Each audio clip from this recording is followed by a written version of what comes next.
Hey y'all, how y'all doing? Ooh. Well, I was just thinking today, because I went to the pulmonary specialist to get a pulmonary function test, which is like to test if you have asthma, right? Now, mind you, I got a black mama. Anytime you cough, choke, breathe the wrong way, they be like, that's just your asthma. And you be like, Mom, how do you know I have asthma? And they be like, I know what asthma sound like. So, when you have a black mama, they always say you got asthma. But I want to get the real test and find out if I really have asthma. And then the other thing, with black mamas, they always got an inhaler in their pocketbook, a tissue, and a peppermint. Let you cough, and they will give you a peppermint like it's a daggone cough drop. If you start to, your nose start to going, and you start to try to scratch your nose, or you start to go, they'll be like, take this tissue and blow your nose. And they be like, blow it all out. You're gonna get sick. So, having a black mama is really hard, But, so today I took this pulmonary function test. When I tell y'all, they had me blowing in a daggone tube for my life. Okay? I blew, and I blew, and I blew. And I got tired. Real tired. And then, after I already exerted myself and I'm about to die, they wanted me to take a 6-minute walk with a pulse ox to check your oxygen. Now my oxygen level ain't go nowhere under 98. And I tried to explain to the lady, I don't think I'm gonna lose no oxygen because, for one, I'm black. Black people used to running, okay? This dates all the way back to slavery. We can run. And I run all the daggone time. Because I be late everywhere I go. So I gotta run to get there on time. So, that was the first thing. Then, they wanted me to pant like I'm having a baby. I felt like I was in daggone labor. Okay? It was bad. It was really, really bad. I got lightheaded and dizzy and I was dying. Oh my God. I'm just glad I'm still alive to talk about this. So, then, here was the third step. They wanted me to get inside a tube.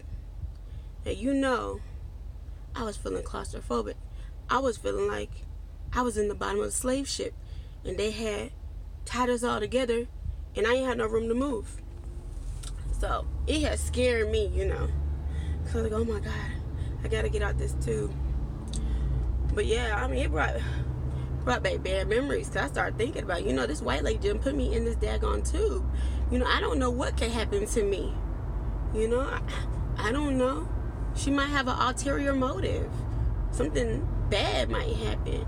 She might cut out the lights and set me on fire or something. I don't know. But I was scared. And then, every few minutes, I'd be like, is it time to get out the tube? Is it time to get out the tube? And she'd be like, no, one more second. So, yes, that was my experience.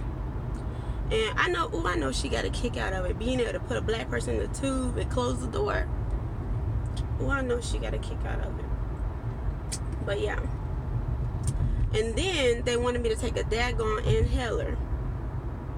Made me think of them times when you be in church and you start coughing and your mama pull out the inhaler out her purse and just be like, here, take this.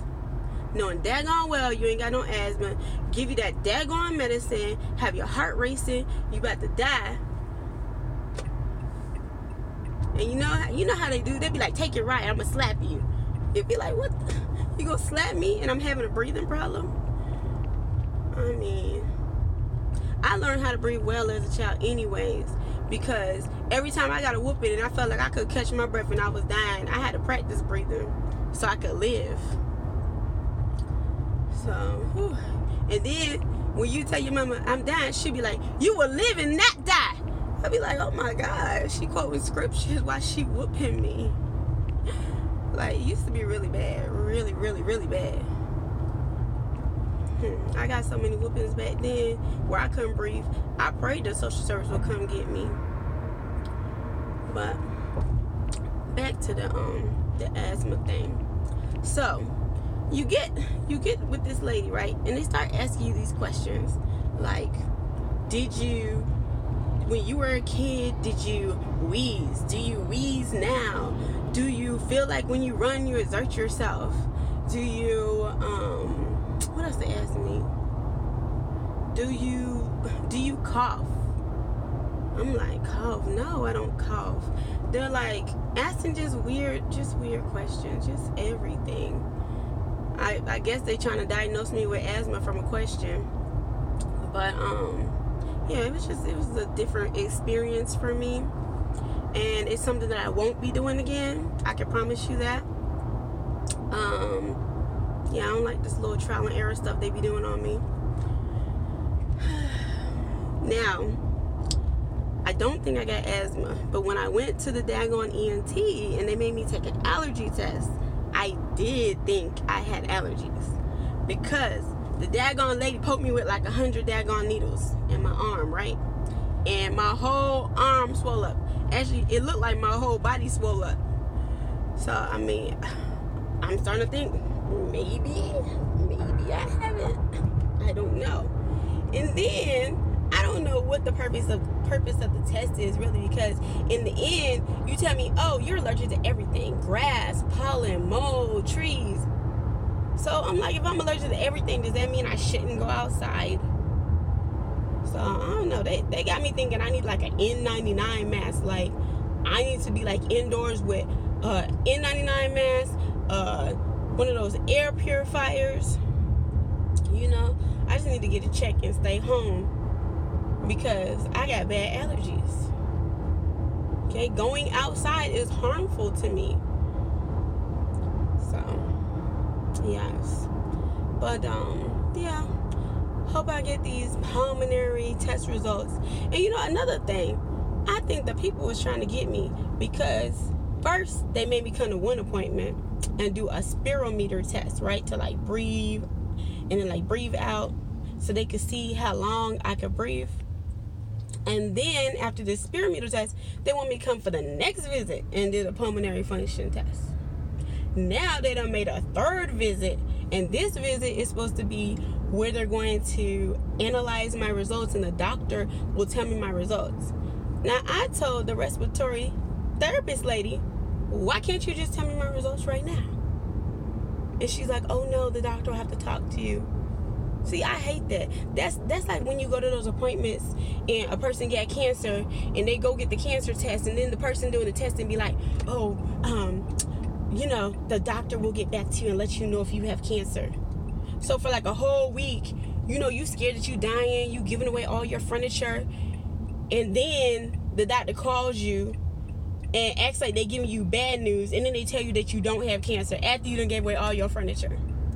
That's how I felt. So, yeah, very different appointment.